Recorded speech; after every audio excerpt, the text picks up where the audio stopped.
Muy buenas noches a todos, esto es Enfoques Cruzados, yo soy Jessica Chahut. Bueno, hoy es un día histórico para el país y un día en el que sentimos alivio, porque Pedro Castillo se fue. Inocente o culpable, le estaba haciendo mucho daño al país y ha sido mejor que se fuera. Tenía hace 1 año y 7 meses a nuestro país en piloto automático, sin inversiones, sin garantías para las inversiones, para el empleo. Entonces era necesario que se vaya. ¿Qué pasará más tarde? No lo sabemos. Hoy hemos convocado a un grupo de expertos, de analistas, para ver cómo va a ir la economía de aquí para adelante. ¿Qué debe hacer la presidenta Dina Boluarte para elegir un gabinete de ancha base, de consenso, para que este país se eche a andar de una vez? El 2023 va a ser un año difícil y hay que estar preparados para lo que se venga. Y lo de Pedro Castillo era insostenible. Voy a presentar a mi panel. Elmer Cuba, economista, gracias por venir, gracias por esperar estos minutos. Richard Arce, excongresista, testigo también de un cierre del Congreso. Él también va a hablar con nosotros. Y también tenemos a Carla Gaviño, especialista en inversión pública de la Universidad Pacífico. El tema de hoy es cambio político e inversiones. Y la pregunta, para que usted pueda votar e involucrarse en este tema, es: ¿con un nuevo gobierno mejorará el clima de las inversiones? Una pregunta que a mí me llama, es la primera pregunta que se me viene, doctor Cuba. Instalado este nuevo gobierno, con Pedro Castillo ya en la DIROES, ¿cuáles son los primeros signos que va a dar mañana la economía respecto al dólar, a la bolsa de valores? ¿Cómo amanece la economía mañana? ¿Con entusiasmo? Primero, efectivamente, has dicho una muy buena palabra, alivio. Hay un alivio porque acaba de dejar de poder una persona que tiene muchos indicios de corrupción abierta, es la cabeza de una mafia según la Fiscalía. Número 2, estaba destruyendo al Estado, la gestión pública, ¿no es cierto? Estaba minando seriamente la gestión en toda la parte del Ejecutivo. Y tercero, ha dado un golpe de Estado, o sea, es algo totalmente fuera de ley, 4 horas. ¿No? Entonces, ese es el segundo tema. La democracia peruana ha funcionado, ha mostrado al mundo que funciona, ¿no? Las instituciones han salido a enfrentar eso y en corto tiempo, no se han demorado semanas ni días, en horas, en paz, no hay una violencia mayúscula y de acuerdo a ley. Entonces eso es algo, una buena noticia. Y entonces la presidenta Boluarte comienza con mucho soporte político, alivio popular, y también, digamos, ella sabe lo que le ha pasado a su antecesor por ser corrupto, ¿no? Está en la cárcel. Entonces va a tener mucho cuidado de no andar por esos caminos. Y por otro lado, el Congreso no tiene espacio para seguir criticando ahora, no, la acaba de nombrar, ¿no? Tiene un espacio para ella actuar y estamos en manos de lo que esa mujer pueda querer para el país, a quién puede escoger, y eso va a ser central para ver los próximos días. Pero por la hora es alivio, ¿no? Y como estamos en feriados, vamos a ver de acá hasta el lunes si nos anuncia un gabinete que pueda seguir despertando expectativas, ¿no? Así es. ¿Cuándo va a ser el perfil del gabinete que debe nombrar en las próximas horas? Porque yo quisiera que sean horas y no días, la presidenta Dina Boluarte, de ancha base, tirados a la izquierda, a la derecha, hay que contentar a los grupos del Congreso de la República. ¿Qué opinas de eso usted? Ante todo, buenas noches a los presentes, noches. Muchas gracias. Definitivamente tiene una tarea muy importante, que es recuperar, yo diría, hasta la dignidad del cargo de ministro, ¿no? Porque durante este gobierno, en 17 meses de gobierno, no solo han degradado, había gente prontuariada de ministros. Entonces, se requiere personas con competencias, técnicos altamente especializados en el sector, porque el día de hoy vamos a discutir temas muy sensibles, porque en lo personal, tú lo acabas de mencionar, 17 meses y no han estado gobernando. Pedro Castillo se ha dedicado durante este tiempo a tratar de protegerse frente a las serias acusaciones que lo vinculaban con actos de corrupción. Entonces, mal que bien, el piloto automático, que siempre he sido muy crítico, inclusive yo soy muy crítico del modelo económico, ha funcionado porque ha permitido que podamos sobrevivir en un escenario inclusive de post-pandemia, aunque la pandemia también está vigente. Entonces, ¿qué necesitamos? Un perfil profesional, pero evidentemente necesitamos políticos, porque el cargo de ministro es político, y se requiere para una interlocución no solamente con el Parlamento. Hay sectores determinantes, por ejemplo, el tema de la minería va a ser clave. Totalmente. Está bloqueado el corredor minero desde el 28 de octubre. ¿Se han dado cuenta de ese problema? 28 de octubre. Se han dado cuenta, pero no les importó. No, pero todos, o sea, no solamente el gobierno, todo el país.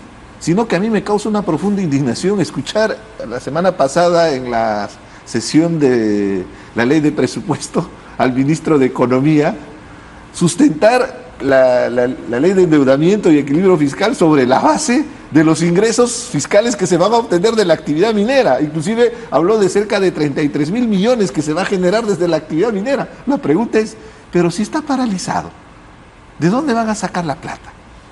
Del cielo no cae el dinero, entonces objetivamente requiere, por ejemplo, especialistas en temas ambientales, en temas mineros, especialistas en cada sector que permitan reactivar nuestra economía y podamos generar la dinámica a la que estábamos desarrollando.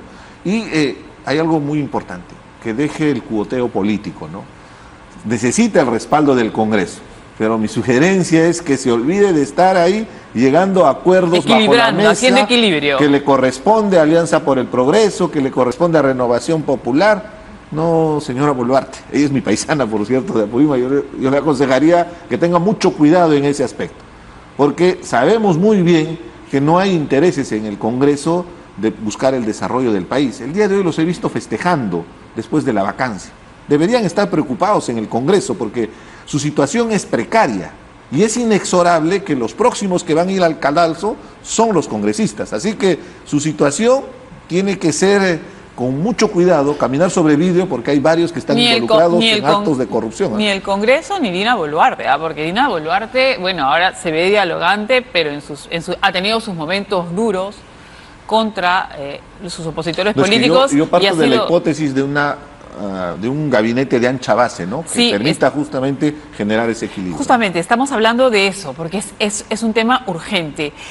Carla, tú eres especialista en inversión pública. ¿Cuál debería ser el perfil del próximo ministro de Economía para echar a andar esta máquina que está parada? Mira, justo enganchando con el tema que estaba mencionando Richard, él estaba diciendo un tema muy importante, ¿no? Cómo la economía venía en un tema, en una cierta, casi como que automáticamente desenvolviéndose, pero una serie de economistas renombrados, Waldo Mendoza, Carlos Oliva, una serie de exministros han estado diciendo que más bien ya estábamos ante una etapa en la cual ese piloto automático ya estaba empezando a frenar, ¿no? Que ya no vamos a continuar teniendo el movimiento económico que se venía teniendo, se hablaba del contexto internacional, el tema que efectivamente tiene que ver con la minería, también hay un tema de que está replegada la inversión privada y potencialmente continúe, o se sospechaba que iba a continuar en el próximo año. Pero la inversión pública, ¿cómo va? ¿No? Si está replegada la inversión privada y necesitamos generar trabajo, si necesitamos generar movimiento económico, pues lógico es que migremos hacia la inversión pública. Y cuando vemos precisamente este plan de estímulo económico que planteó el exministro Curburneo, en sus 3 ejes había inversión pública. La inversión pública siempre ha sido un tema fuerte. Entonces el perfil del ministro de Economía entrante tiene que ser una persona dialogante efectivamente con el sector privado, con el Congreso, por supuesto, para no encontrarnos con la situación que vimos recientemente en la aprobación de la ley de presupuesto, por ejemplo. También, por ejemplo, con los distintos gobernadores regionales y alcaldes que van a entrar. Es decir, vamos a tener autoridades nuevas en el Poder Ejecutivo, dialogando con autoridades nuevas en los subnacionales, de los cuales va a depender la inversión pública, la economía, la infraestructura, ¿de acuerdo? Entonces, va a ser un reto bastante fuerte, se requiere una persona con mucha capacidad técnica, con mucha también vocación por tender puentes, pero que sobre todo sepa valorar y apoyarse en una sólida tecnocracia en el Ministerio de Economía, en sus adscritos y también encontrar esos puentes meritocráticos en las demás instituciones con las cuales el MEF día a día tiene que coordinar. Doctor Cuba, ¿cuál es la agenda mínima que debería tener el próximo ministro de Economía del gobierno de Dina Boluarte? A ver, 3 aspectos así que deben hacerse ya. Ella ha jurado completar el periodo, 3 años y medio. Y el Congreso está feliz con esa decisión también. Entonces ya tenemos un Congreso y una presidenta cuyo horizonte son 3 años y medio. En esa línea ella debe escoger a ese gabinete, ¿no? No es un gabinete para un mes, para 2 meses. Si ella realmente cree en la historia de que va a estar 3 años y medio, tiene que convocar a personas que la acompañen todo el periodo. Eso es lo normal en una democracia, ¿no es cierto? No es de guerra para sobrevivir. Y en esa línea tiene espacio todavía en 3 años y medio de reconstruir la confianza. Las expectativas han estado por los suelos en estos últimos 15 meses y si eso pudiese mejorar, la economía podría seguir creciendo y generando más empleo, porque la economía se estaba enfriando. Comenzamos el año con un crecimiento del PIB no primario, o sea, sin minería, sin agricultura, de 5% y terminamos con 1. Entonces, de 5 a 1 dentro del año te hace entrar el próximo año muy débil, ¿no? Entonces, ese ministro de Economía tiene que mostrar, por supuesto, mucha ortodoxia en la parte fiscal, dar confianza a la inversión privada y relanzar reformas de más largo plazo también, con el tema educativo, el tema de infraestructura, porque no está entrando para gobernar hasta el verano, ¿no es cierto? Está entrando para gobernar 3 años y medio. Los ministros deben pensar que van a durar indefinidamente. Entonces, en esa línea, solamente si cumple esa condición de un horizonte largo, puede tener un cambio en las expectativas. Porque este es un gobierno que no es de transición, no es como el de Paniagua o el de Sagasti, que duran 6 meses. En teoría, duraría 3 años. Ella ha dicho en su discurso que se va a quedar hasta el 26. Entonces, si ese es el horizonte, tienes que ya comenzar a pensar en ello y construir, validarse en el día a día, para que el Congreso no la fastidie, no ahora, sino más adelante, ¿no? Solamente así puede tener esto. Dentro de ese marco, la economía tiene que ver básicamente con relanzar reformas de más largo plazo, sobre todo 2 que están muy atrasadas, que son las más importantes a mi juicio: el tema de infraestructura, el tema educativo. Lo hemos dejado de lado y con un profesor uno esperaba todo lo contrario, y no ha sido así. Y al final, a la larga, los grandes estudios muestran que el crecimiento económico, aparte de la inversión privada, depende también de la educación de la gente, y ahí estamos muy mal. Richard, ¿tú crees que los inversionistas se atreverán a apostar por el país con esta seguidilla de presidentes que salen por corrupción? Este país debe tener ese récord de tener o presidentes presos o involucrados en corrupción. ¿Tú crees que eso retraiga la inversión o se animarán a apostar por este país, por ese sufrido país Perú? Esta tarde yo me di el trabajito de estar revisando varias notas internacionales para ver cuál era el rebote, porque esto ha sido un escándalo, pero ha sido muy positivo. O sea, lo que sorprendían era, decía, qué eficiencia de los peruanos. Uno, para que en 4 horas se resuelva un golpe de Estado, porque hay una constatación, ¿eh? Los gobiernos autócratas, los dictadores, estos sátrapas, tienen una fecha de inicio, pero casi nunca se sabe cuándo termina. Sí. Lo que había hecho Pedro Castillo era un golpe de Estado. Y en el extranjero se admiraban de nuestra capacidad y nuestra institucionalidad y el soporte de nuestra democracia. Así es. Y yo le sumaría algo muy importante que de repente va a caer un poco incómodo, pero en esta democracia, el ciudadano de a pie mañana puede ser presidente. Entonces nuestro sistema representativo sí está permitiendo una inclusión social que es muy importante de representación, porque Pedro Castillo era un ciudadano de a pie, que llegó hasta ser presidente, claro, con la irresponsabilidad que todo representa. ¿A qué va todo esto? Que si bien es cierto, hay un tema de debilidad, de crisis política que viene desde el 2016, en eso también seamos muy responsables. Esto no es solo responsabilidad de Pedro Castillo. El 2016 no se aceptó el resultado electoral de la elección de Pedro Pablo Kuczynski, y de ahí hemos venido cerrando congresos, vacando presidentes, y estamos en una crisis política. Entonces eso ha generado evidentemente una inestabilidad, y nuestra propia calificación internacional, la economía va de la mano con la política, hace que inclusive hayamos perdido ciertos puntos de calificación. Pero a lo que voy es que al lado de eso tenemos ventajas competitivas que son súper interesantes, y ahí entras al tema de la minería, por ejemplo, la cartera de proyectos mineros. Ojo, yo soy ambientalista, pero me doy cuenta en la desesperación de que un país necesita dinero y recursos, y la única fuente de riqueza en este momento, la principal, es la actividad minera. Yo abogo por un nuevo modelo de minería donde las comunidades participen activamente y tengan un mejor beneficio y que tengamos altos estándares ambientales, pero también piso tierra y me doy cuenta cuál es la realidad del país y requiere inversión. Entonces ahí tenemos ventajas, porque en carteras de proyectos mineros, en realidad el único proyecto que se estaba encaminando era el de Las Bambas, que iba a abrir su segundo tajo con Chalcobamba, y creo que por ahí otro proyecto más. No hay, en realidad en cartera de proyectos no hay más, a pesar que hay una demanda muy interesante, porque estamos entrando a una evolución. Vamos a entrar a la era del cobre, porque vienen los carros eléctricos, la demanda va a ser bastante interesante, y el Perú es el segundo productor mundial de cobre. Y competitivamente producir 1 libra de cobre en el Perú es menos de $2. En Chile supera los $2. Entonces cualquier inversionista va a querer invertir en el Perú porque tienes mejor oportunidad de generar utilidades, que es lo que les interesa a los inversionistas. Entonces la tarea de Dina Boluarte es brindarle ese mensaje, ¿no? Pero no ese doble discurso, porque tú escuchabas a Aníbal Torres que se llenaba la boca de que vengan las inversiones en una reunión como en el CADE, y después al día siguiente estaba hablando de nacionalizar. Tiene que darle las garantías jurídicas a las inversiones para que se desarrollen, pero evidentemente poniéndoles condiciones de respeto irrestricto a las comunidades, al tema ambiental, al pago de los impuestos, derechos laborales, como corresponde. Y yo creo que se puede dar. ¿Cuál debe ser el mensaje de Carla, de Dina Boluarte en los próximos días para que genere confianza, que es lo que se ha perdido? Un mensaje conciliador.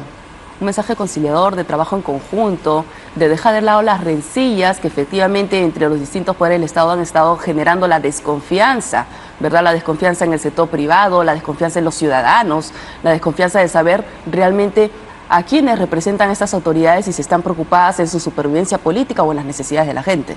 Entonces, un mensaje integrador yo creo que es el inicio por el cual es recomendable que empiece, ¿no? Y ese mensaje integrador no basta con lo dicho, tiene que ir acompañado de actos, ¿no? Y aquí el tiempo va a ser más corto de lo que normalmente se podría esperar. No va a tener luna de miel.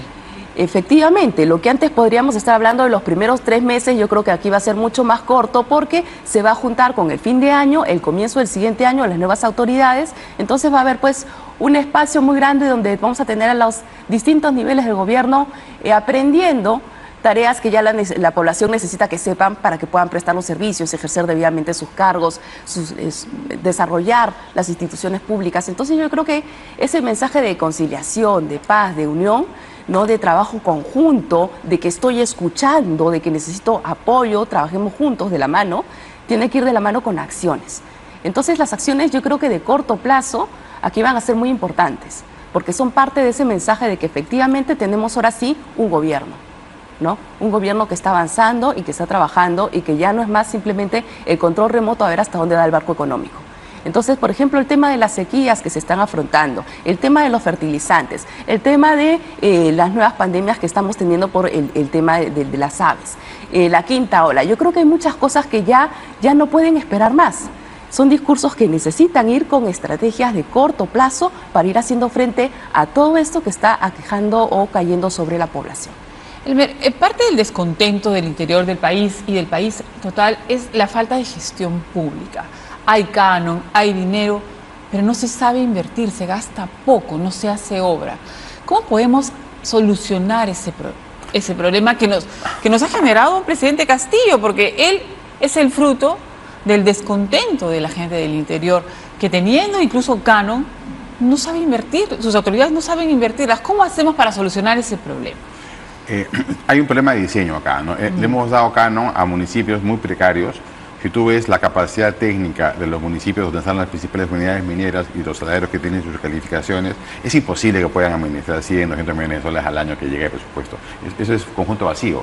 Entonces, es responsabilidad del MEF, en verdad, ayudarlos, darle cooperación técnica o tomar control de los proyectos más grandes, o el mismo hacérselo como a un niño, porque no está en la capacidad de hacerlo. Y eso ocurre desde el boom del año 2005, ¿no? En verdad, hace 15 años que vemos esa precariedad, alcaldes que están presos, no es menor. Muchos de ellos con problemas por manos sobre el canon, ¿no? Entonces, y hay cuentas bancarias que crecen porque si el canon no regresa al MEF, se queda ahí, el dueño es el municipio, la región o todos los municipios que están en el departamento, ¿no? Es responsabilidad del gobierno central, ¿no? Porque se ha ido muy rápido ahí sin darle capacidades al mismo tiempo. Y tienen, por ejemplo, en Yatabamba, en Arequipa, donde está la unidad minera Cerro Verde, el mejor parque de dinosaurios del país, ¿no? Claro, pero una comunidad pues que no tiene agua, luz, rural, ¿no? Alcantarillado, es el colmo. ¿Cómo hacemos para tener mejores gestores, que hagan buenos proyectos, se aprueben, se hagan las obras, las pistas, el agua, el desagüe? Pero a ver, tenemos que diferenciar, ¿no? Porque tenemos casos como el que acaba de mencionar Elmer, como el caso de Charate, ¿no? Está en la convención, el clima es espectacular, es valle, pero han hecho piscinas temperadas. Solo para entender, ¿no? Increíble. Pero seamos muy objetivos, porque acá de por medio también está la corrupción, y ha sido terrible. Por eso es interesante, nos hemos olvidado y ha perdido la trascendencia que debería tener una elección regional y municipal. Y en eso sí, una crítica abierta, inclusive a los medios de comunicación, porque se encargaron de transmitir los debates de Lima. Y yo estaba en provincia y la gente sentía con frustración porque querían escuchar sus debates sectoriales. O sea, no les costaba nada a los medios de comunicación hacer debates para quién iba en Arequipa, quién iba en Cusco, en las ciudades más importantes. Yo sé que son temas de audiencia, ¿no? Pero a lo que voy es, tenemos que fortalecer ese trabajo de esas autoridades, porque en este momento creo que hay una gran ventaja con Dina Boluarte, que hay nuevas autoridades. Entonces hay que acompañarlos, antes de que en esos municipios donde hay dinero ya estén rodeando los piratas, los corsarios, los bucaneros, estos Salatiel Marrufo, pues, sí, que pues son muy buenos operadores. Con eso lo estoy santificando porque el titular es responsable, no es ningún niño. Pedro Castillo no era ningún niño. Un alcalde que se mete en corrupción no es un niño.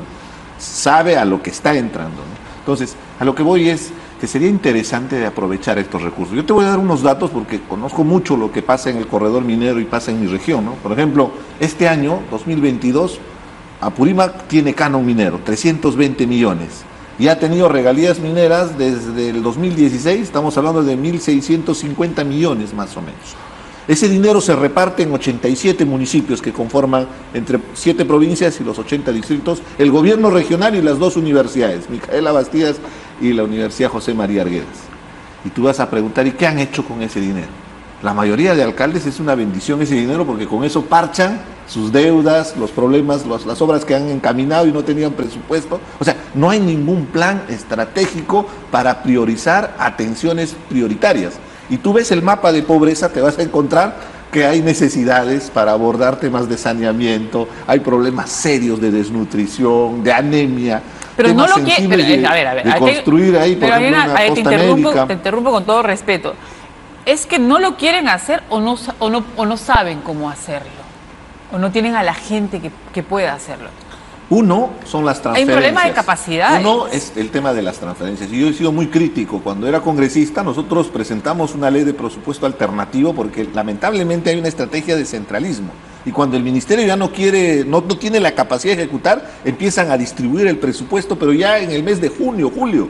Si una licitación demora 2, 3 meses, y ahí es inclusive donde viene la corrupción, porque van a perder ese presupuesto y en la desesperación los alcaldes se meten en chanchullos, ¿no?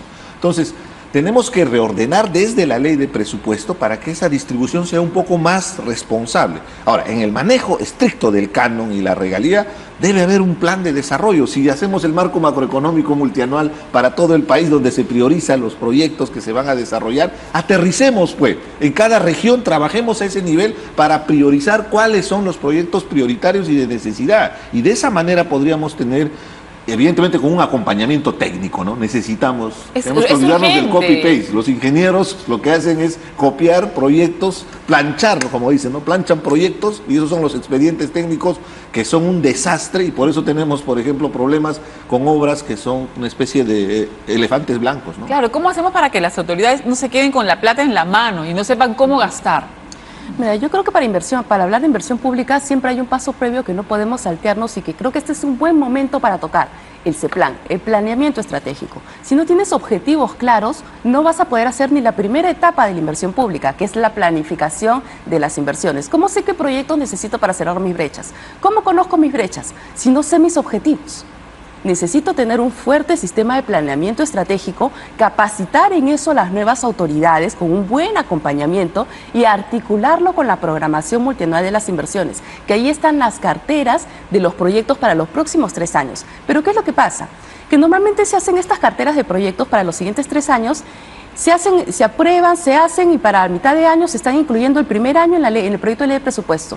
Pero no se hace con seriedad técnica porque llega diciembre y en la noche que se aprueba la ley de presupuesto tenemos a la misma autoridad que aprobó esa priorización supuestamente ordenada tratando de incluir proyectos en el anexo 5 del proyecto de ley. Entonces se dejó de lado toda la programación presupuestal, la programación multianual, el planeamiento estratégico, toda esta lógica de ordenar las necesidades, los recursos, hacia dónde debe apuntar el Estado, todo se deja de lado con esta mala práctica que se tiene al momento que se debate la ley de presupuesto. Pero ya superado ese momento que para mí es importante de cómo identificar bien los proyectos acorde a las necesidades, es muy importante lo que tú estabas comentando, el tema de la capacitación y las capacidades.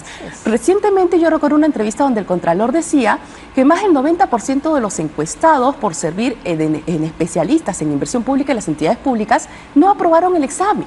Entonces, si tenemos operadores en los gobiernos regionales, en las municipalidades, en los ministerios, en las entidades, que no conocen inversión pública y son los encargados de programar, de formular, de evaluar, de ejecutar, de hacer el seguimiento, ¿de qué realmente estamos hablando? de un sistema que es sellos y formatos y registrar algo en el banco, o estamos hablando realmente de un sistema técnico, serio, que nos trae buenos o malos resultados y que toma decisiones para mejorarlos? Y yo creo que la respuesta está en la cantidad de obras paralizadas y la cantidad de tiempo que no tenemos buenas obras inauguradas y puestas en servicio, ¿no? Porque realmente la inversión pública tiene más proyectos, los que tenemos en la base de datos del MEF, en el Banco de Inversiones, la mayor cantidad se encuentra en ejecución, no en funcionamiento. Y la finalidad de la inversión pública es prestarle el servicio a la gente y reducir las brechas sociales a través de esa infraestructura que presta servicios. Pero no estamos ahí, estamos en una parte previa donde el aspecto técnico, la falta de planificación, de conocimiento, de capacitación es clave. Y yo creo que este es el momento de abordarlo porque son nuevas autoridades que van a entrar y que este es el mejor momento para hacer un trabajo en conjunto con ellos. ¿Qué solución planteas para este problema? Porque sí, realmente yo creo que sí es un problema grave, porque al ver la gente, la población, que hay plata, que hay canon y no hay obras, acumulas descontento y votas con cólera y crees que todos los políticos son unos corruptos, cuando en realidad generalmente son, más que corruptos, son incapaces. Yo creo que el canon, desde el boom minero del año 2004 en adelante, y el sistema que hemos escogido ha fracasado totalmente, ¿no? Ya van 15 años, uno tenía que haber visto ahora sustanciales diferencias en San Marcos, en Echarate, en Yarabamba, en Torata, donde quedan las unidades, en Chalaguahuacho, que tienen menos tiempo, pero uno ya tiene que estar viendo los resultados, de que nunca esos alcaldes, nunca, en 100 años, en 200 años, han recibido tanto dinero en tan poco periodo de tiempo. Y podrían ya en 15 años haber mostrado serias diferencias de mejoras en las brechas, ¿no es cierto?, en educación, en salud, en infraestructura, becas a los mejores alumnos. Todo eso se puede hacer con el canon. Entonces, deberían ser islas de excelencia en todo el Perú, mostrando con lo que islas de excelencia se puede hacer con el canon. Pero en verdad ha sido un desperdicio, una historia de fracaso y de corrupción también, ¿no? Hay pueblitos como San Marcos, que antes del boom tenía pues un alcalde que se rotaba con la familia, ahora ha habido 30 candidatos y muchos casos de severos de corrupción. Entonces, además que vas a tener ingresos no por un año, vas a tener ingresos por 10, 15, 20 años, mientras dura la mina. Tienes una ventaja única, que tienes ingresos asegurados y puedes soñar con el desarrollo, ¿no? Porque no solamente es qué hago de acá a fin de año, ¿no? Es, oye, mira, planear el desarrollo de esas localidades con unos ingresos que ya son tuyos, ¿no? Es una historia de fracaso, en verdad. Y si no la reformamos desde la raíz, se va a seguir reproduciendo, ¿no? Esta va a ser una rueda que gira y gira. Nos vamos a una pausa. Y voy a plantear nuevamente la pregunta. ¿Con un nuevo gobierno mejorará el clima de las inversiones? Vote, estamos hablando de economía en esta nueva etapa política que va a encabezar la presidenta Dina Boluarte, la primera mujer que va a llevar las riendas de este país. Ojalá le vaya bien. Vamos a un corte y volvemos. Richard, Dina Boluarte ha sido parte de un gobierno corrupto y muy mediocre. ¿Cómo puede hacer ella desde mañana para separarse de esa imagen que de hecho genera rechazo en la población? Porque hasta hace poco ya tenía un discurso también bastante confrontacional y apoyaba al presidente Castillo. Incluso dijo que si él se iba, ella se iba con él. ¿Cómo va a hacer para separarse de esa imagen negativa que hay en contra de ella? Es importante los mensajes políticos, ¿no? Yo en lo personal tenía la expectativa que el día de hoy iba a marcar la cancha anunciando un adelanto de elecciones, porque la crisis política continúa. Y en eso quiero ser muy enfático, ¿no? Porque la situación es muy compleja. Hay un Congreso cómplice de todos los actos de corrupción de Pedro Castillo y que la población no tiene 6% de aprobación. Su precariedad es notoria. Por eso, repito, verlo celebrar era inclusive contraproducente, porque los siguientes que van a ser vacados son los congresistas. Entonces, yo siento que tiene que liderar este proceso de reforma política. Es momento, yo sé que no es tan sencillo, porque quienes hacen la reforma política son los congresistas. Así es. ¿Y quiénes son los congresistas? Justamente de los que estoy criticando abiertamente. Entonces, como gente que no tiene la credibilidad va a hacer la reforma política, más aún sabiendo que los congresistas no defienden a los peruanos, defienden a sus partidos políticos que están participando en cada proceso electoral. Ya hemos visto el audio de Lady Camones con César Acuña, ¿no?, en plena campaña, para que puedas entender de cómo se maneja el Congreso de la República. Entonces, en esa precariedad, yo veo la única salida es que se plantee una reforma política y que tiene que ponerle un horizonte a su gobierno.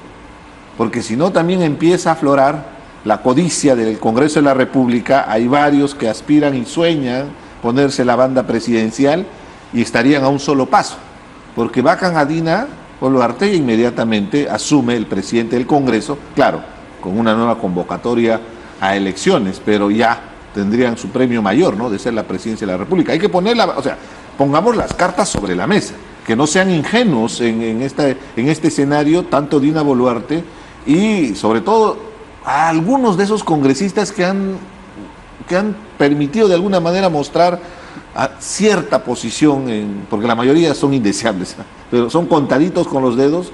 A ellos exhortaría que hagan la influencia, porque si te das cuenta, el trabajo de la moción de vacancia justamente ha sido un trabajo de tesón, de esforzado y de mucha paciencia para lograr sostener una moción de vacancia que el día de hoy ha servido para vacar a Pedro Castillo, ¿no? Así es. Carla, ¿a la economía qué le conviene? ¿Que Dina Boluarte llame a elecciones generales o que complete el periodo hasta el 2026? ¿Qué es lo más conveniente? Yo creo que en cualquiera de los dos escenarios la respuesta para mí va a ir por el mismo lado.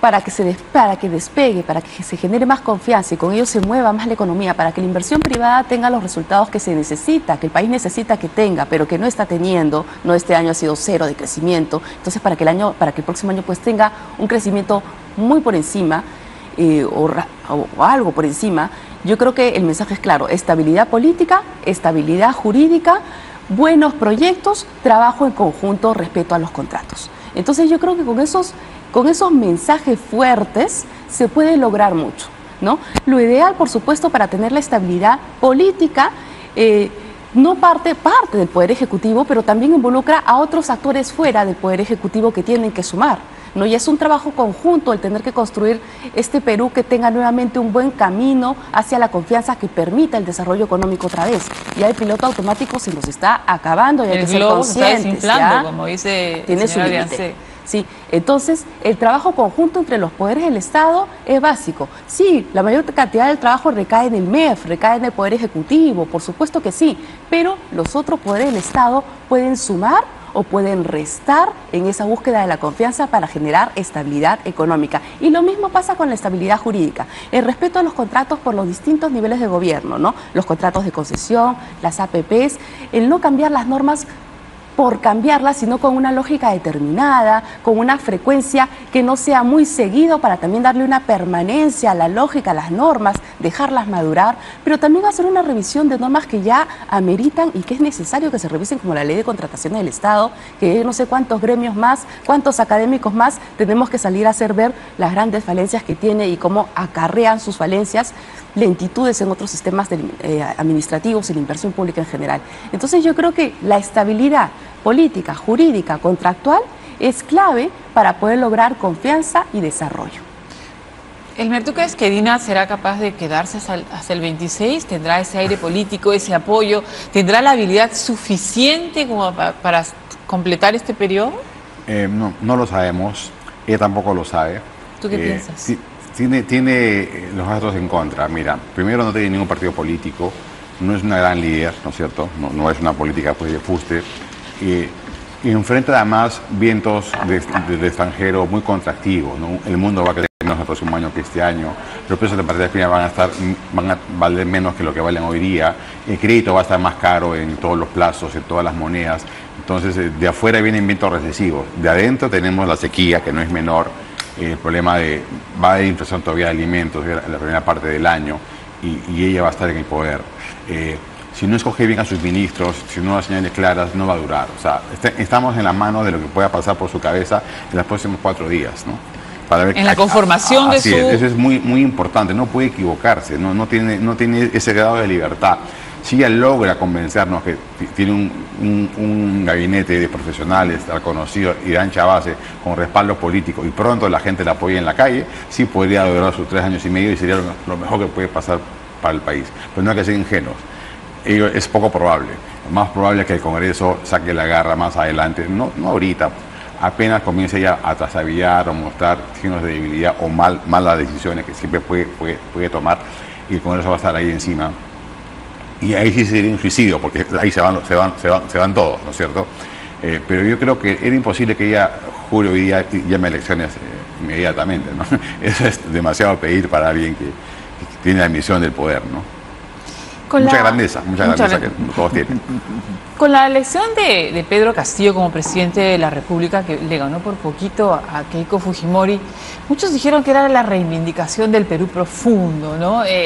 Pero ¿cuánto daño le hace al liderazgo provinciano, que por fin llegó al poder, por fin se sentó en el sillón de la Casa de Pizarro, esto que le ha pasado a Pedro Castillo, que lo han vacado por corrupto y por incapaz? ¿Tú crees tiene un que impacto político definitivamente, Totalmente, ¿no? Y uno de los más grandes afectados es mi sector, ¿no? Porque yo me considero hombre de izquierda por mis posiciones, mi visión política, pero evidentemente es diametralmente opuesta a la visión que tiene Vladimir Cerrón, por ejemplo, que se han quedado en el... para ellos no pasó la caída del muro de Berlín, están viviendo todavía los años 60, 70. Y tú eres un traidor para ellos. Definitivamente, soy fujimorista de la DBA. Ahí en las redes sociales me paro. Paramos en una lucha de titanes, pero es que es nuestro país. ¿Pero qué hacemos con los liderazgos provincianos? Es muy importante que se entienda y el mensaje debe ir al Perú profundo, al sur, para explicarle que acá no ha habido ningún tema de victimización con Pedro Castillo, acá ha habido corrupción. Por eso es muy duro lo del rol de la OEA. Lo que ha hecho la OEA es una falta de respeto. Y discúlpame, es otro papelón más. Lo han hecho en Nicaragua hace poco, avalando, y ahora tienen a otro sátrapa como Ortega. No hay nada de la revolución sandinista que tanto nos emocionó a muchos jóvenes a fines de la década de los 70. Él mismo persigue a sus propios compañeros. Entonces, a lo que voy con todo esto es que definitivamente que hay un impacto, pero yo estoy muy motivado en el sentido de que el peruano tiene una gran capacidad y es salir adelante frente a las vicisitudes de la vida. Y lo vemos en las calles, acá en Lima, en provincia, como inclusive nos generamos formas de trabajo y hay mucho emprendimiento. Entonces, esa fuerza puede ayudar a emerger justamente la posibilidad de nuevos liderazgos, de nuevas propuestas. Yo estoy convencido. O sea, iniciativas evidentes como la de Antauro Humala, yo siento que tiene un pequeño sector, 2%, 3%. Hay radicales que quisieran incendiar el país. Castillo tenía 3% al inicio de las elecciones. Sí, pero a lo que voy es que tenemos que entrar nosotros al debate político, mostrando alternativas. El hecho de participar en esta mesa con personas que tienen posiciones divergentes es muy interesante porque eso es la base de la democracia y podemos debatir en el orden del respeto. Y eso es súper interesante porque hay un detalle que es determinante y por eso cuando veo a Aníbal Torres siento profunda indignación. Él se ha dedicado a lanzar discursos de odio para dividir al país, de agudizar las contradicciones en una estrategia marxista que tiene mucho rédito político porque hay todavía profundas brechas sociales que necesitan sectores importantes reivindicación, pero aprovecharse políticamente y dividir limeños con provincianos, pobres con ricos, blancos niños con miraflorinos obesos, con niños de provincia. O sea, ese discurso definitivamente que claro que tiene rédito político, pero es una salvajada, discúlpame el término. ¿Por qué? Porque en nuestro país la gran tarea es construir nación. Necesitamos unirnos como peruanos.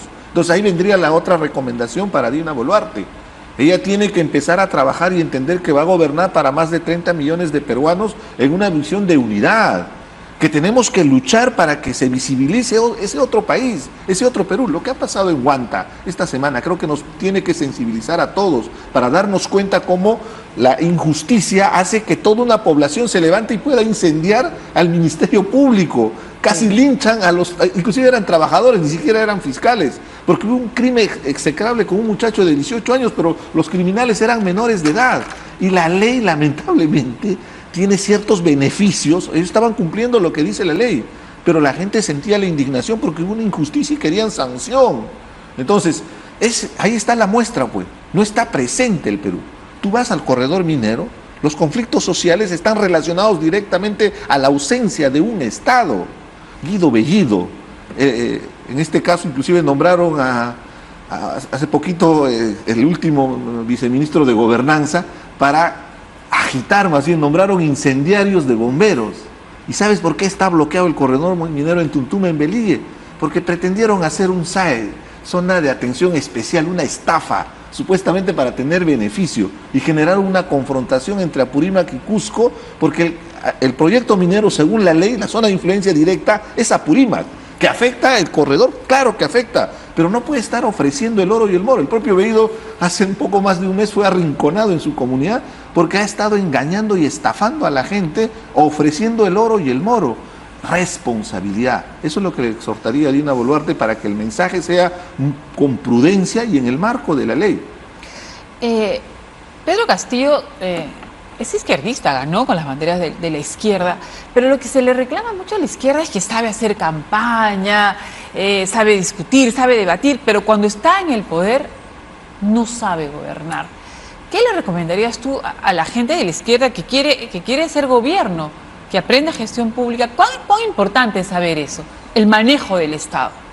Es fundamental. Es fundamental. Si no sabemos cómo está estructurado, qué funciones tiene, qué le me toca como congresista, qué me toca como ministro, qué le toca a mi organismo público descentralizado, qué hace Provías, qué hace la Contraloría, qué hacen los organismos constitucionalmente autónomos, si no conocemos la estructura del Estado, las funciones del Estado, cómo ejercemos función pública adecuadamente. ¿Cómo podemos nombrar personas, así tengan tantos, cuantos años de experiencia, pero dónde está la parte del conocimiento específico en la materia que les toca liderar? Para implementar una política pública hay todo un ciclo de maduración. Primero tenemos que partir por identificar el problema, elegir la alternativa, diseñar la política, implementarla, monitorearla, mejorarla constantemente. Todo ello requiere conocer de gestión pública. Y las principales políticas públicas, ¿quién las hace en el país? ¿Los gobiernos regionales, los gobiernos locales? No. Esas son políticas públicas importantes, pero a nivel territorial, el Poder Ejecutivo. Porque del Poder Ejecutivo salen las políticas públicas que atraviesan los 3 niveles de gobierno y que son transversales a los distintos sectores y por lo tanto recaen en la mayor cantidad de la población. Personas que lideren sectores relevantes tienen que conocer tanto el tema del sector como el funcionamiento del Estado y cómo se manejan y se desarrollan las políticas públicas. No basta para ser ministro o ser un alto funcionario y tener a su cargo las principales políticas públicas del país, el pertenecer a un partido o el haber sido CEO de una empresa. Hay que conocer cómo funciona el Estado. La gestión pública es una especialidad y hay que revalorarla porque se ha estado desvalorizando, ¿no? Se le ha estado quitando mérito o importancia últimamente y las consecuencias las vamos a pagar toda la ciudadanía porque no tenemos realmente políticas públicas relevantes que recordar de las cuales hablar del último año y medio, ¿o sí?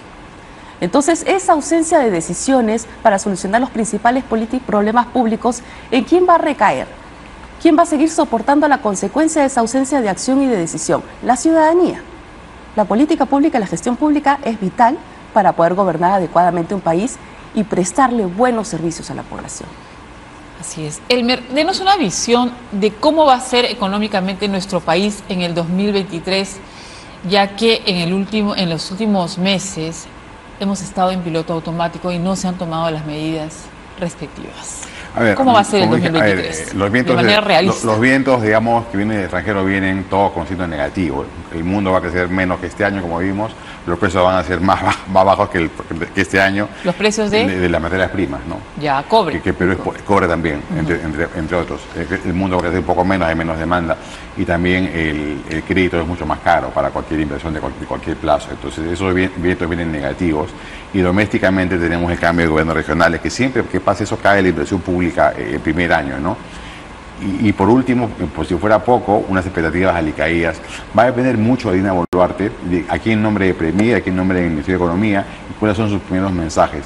Y sobre todo, darle, digamos, políticas pensadas en las grandes mayorías nacionales, que han sido abandonadas por el Estado. Los votantes de Castillo, ¿no? Son los votantes que han sido abandonados por el Estado peruano.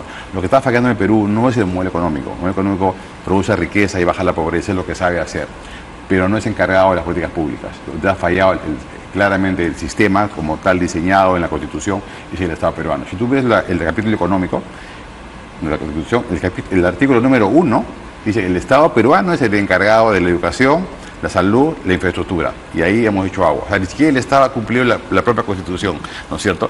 En la parte de mercado, por supuesto que Perú ha crecido un montón y enhorabuena, pero el Estado no ha estado a la altura de su propio mandato constitucional. ¿Qué opinas de eso? Yo discrepo en el tema económico definitivamente porque yo considero que es importante una nueva constitución, pero evidentemente no en este escenario, ¿no? Porque todo lo que hemos vivido y ha sido inclusive discurso que ha generado más polarización. Pero ¿en qué parte la cambiarías? Porque eso de nueva es un cajón vacío, ¿no? A ver, en concreto. ¿Qué Es determinante? No hables como Cerrón, por favor. Con toda la responsabilidad, ¿no? Hay un tema muy serio respecto a entender a las empresas en el mercado y no confundirse con mercantilización, ¿no? Hay abusos de posición de dominio, hay inclusive, algunos de ellos son inclusive delitos tributarios, la Constitución lo dice y inclusive debería implementarse. Pero, por ejemplo, cosas muy sencillas que podría generar en este momento una respuesta inmediata de la población y aplaudiría, ¿no? Los abusos que cobran los bancos, por ejemplo, cuando cobran estas comisiones interplazas. Basta los abusos que el Congreso de una ley o que la SBS se meta o el BCR. ¿Para qué vas a cambiar la Constitución? Justamente para poder... En el actual lo puedes hacer, ahorita.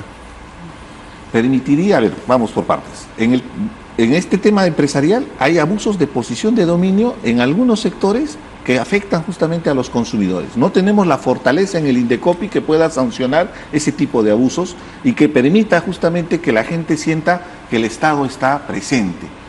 Y en temas determinantes, por ejemplo, en la actividad minera, si permitimos que las comunidades participen como socios de los proyectos mineros, sería súper interesante y ya no estarían bloqueando carreteras.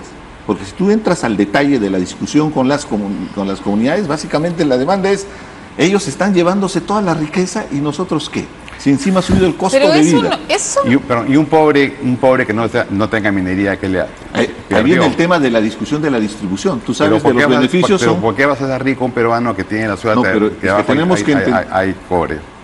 A ver, tenemos que entender, si hay una población que va a ser reasentada, definitivamente que tiene que ser reconocida y tiene que ser indemnizada. Pero eso ocurre ahorita con la nueva Constitución. Lo segundo, hay que distribuir el canon a nivel nacional. Recuerda bien que el canon no es un pago que hacen las empresas mineras.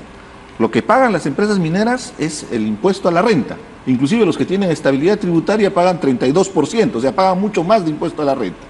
La mitad de ese dinero es el canon que se otorga. La mitad se queda el Estado central y la mitad asignan al Estado. Mi discusión es que esa otra mitad que va al Estado debería ser distribuido en todas las regiones del país para priorizar proyectos determinantes, ¿no? Como saneamiento básico, temas de salud, educación. Eso ya ocurre. Y lo otro, cuando te hablo de la participación de las comunidades, imagínate a una empresa minera que está desarrollando y tiene de proveedores a los comuneros trabajando de la mano con esa empresa. ¿Tú crees que van a bloquear la carretera? Ya no te van a bloquear la carretera porque saben bien que no van a tener ingresos si es que bloquean la carretera. Claro, evidentemente tiene que haber un mecanismo de acompañamiento para que participen juntos con las comunidades. Ellos no son dueños del cobre, el cobre es de todos los peruanos. Totalmente de acuerdo, pero no es de la comunidad. La afectación directa es a esa población que está en la zona de influencia. Son los que van a recibir los impactos sociales, ambientales y todo lo que corresponde. ¿Con un nuevo gobierno mejorará el clima de las inversiones? Sí, 684 personas, no 142 personas.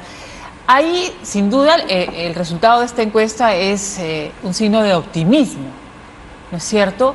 Mañana, ¿qué pasará en la bolsa de valores o en el dólar?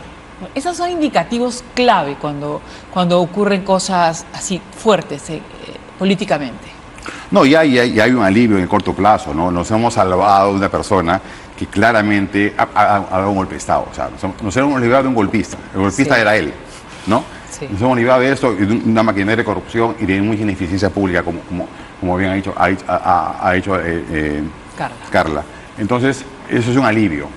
Ahora todos los ojos se van a Boluarte y a su capacidad de convocar y gobernar bien el resto del periodo. Si no lo logra, bueno, ya está en sus manos y el Congreso va a estar listo con su guadaña esperando. Entonces, no es tan sencillo tampoco, no es un camino lleno de rosas, hay muchas espinas ahí, pero bueno, es lo que tenemos ahora y es un alivio. Y el Perú no tiene futuro sin una reforma política. No, tenemos que reformar la política. Te doy un ejemplo. En los últimos 100 años, no hay ningún partido que haya puesto dos presidentes distintos. O sea, la crisis no es de ahora, es secular. Tenemos que resolver ese problema, si no hay futuro. No hay ninguna economía en el mundo vida desarrollada que no tenga una democracia atrás con un sistema de partidos funcionando. Y con un Estado fuerte. Hay que sumarle el capítulo de la reforma de la estructura del Estado. Porque si reformamos una reforma política, significa cambiar la Constitución. Evidentemente en ese capítulo. Y también la estructura del Estado, porque esto ya no es sostenible. Esto de la incapacidad moral permanente ¿cómo se define? En Pero- realidad es una caja de pero, Richard, pero es y eso podría ser como una especie ¿La política educativa es mala porque está espada en de la Constitución Damocles. o es mala porque no se ha ejecutado la política educativa correcta? Bueno. ¿Es el momento de hablar de cambios en la Constitución, de cambio de Constitución en No, este para momento? nada. ¿Por Para qué? nada. Este es un momento de consensos, este es un momento de trabajo conjunto, este es un momento de estabilidad, este es un momento de dar mensaje de que se va a procurar continuar la estabilidad. No necesitamos más convulsión, no necesitamos más enfrentamientos, más bien el empresariado, que imagino que es al que queremos atraer para tener realmente un crecimiento económico y mayor generación de empleo formal, ¿no? Lo que más necesita en este momento es ver tranquilidad, ver un escenario de confianza, ¿no? Que le permite invertir, ¿no? Y entonces, hablar en estos momentos, en este preciso momento de cambios más estructurales, más de forma, más de la Constitución, no me parece. Yo creo que también hay que distinguir mucho temas que están en la Constitución, pero que su aterrizaje en la gestión pública es el problema. Así es. ¿No? Como el tema de la competencia desleal. Algunos congresistas a veces los he escuchado decir, no tenemos derecho al agua, a la salud, a la educación. Todo está en la Constitución. Lo que pasa es que falta la infraestructura pública que permita la prestación del servicio. Hay que distinguir la gestión pública del texto. Vamos, yo soy abogada y yo soy una de las más convencidas en que por más que tú cambies normas, las cosas no van a cambiar cuando el problema es gestión pública. Entonces hay que distinguir con claridad cuándo es un tema de norma y cuándo es un tema de aplicación y gestión pública. Claro, porque Y- Cerrón nos ha vendido la idea de que la panacea, el país se va a convertir en Finlandia cuando cambiemos de constitución. No, y además eso no es solamente así. fue Cerrón, fue también Bermejo, y que estafa en parques y plazas ofreciendo como ¿Qué si de fuera Bermejo? No ha aparecido una para nada. especie de transformación mágica con una nueva constitución y que cambia todo. Aprendamos de las experiencias. En Chile han hecho un trabajo muy interesante de una propuesta de un cambio de constitución, pero han fracasado. Y han fracasado Claro. porque evidentemente se tiene que buscar el consenso. Lo que no se entiende, lo que pasa es lo siguiente. Hay sectores que creen que van a cambiar la constitución solo con la visión de su sector. Y ese fue el error que cometieron en Chile. El resultado creo que fue 60-40, o sea, fue contundente el resultado de oponerse a esa constitución, que fue muy bien elaborada, sobre todo en el tema de derechos de las minorías, reivindicaciones de pueblos indígenas, temas muy sensibles que inclusive son banderas de lucha, ¿no? Pero no se ha logrado, ¿por qué? Porque evidentemente entra a tallar ideología, entra a tallar un tema de que queremos imponer nuestra posición. Si se hace una nueva constitución, vas a tener a la derecha, al centro, a la izquierda, diferentes visiones y se van a tener que ponerse de acuerdo. Y no necesariamente podemos llegar al estándar que tenemos actualmente, por ejemplo, en la defensa de los derechos, que es muy importante, que nos ha costado. Tú sabes bien, hay sectores en este momento que en el tema educativo, por ejemplo, se pretende tumbar la SUNEDU, hay estos colectivos con Mis Hijos No Te Metas, que no les interesa para nada la educación con enfoque de género, que es muy importante en un país donde hay mucha violencia contra la mujer.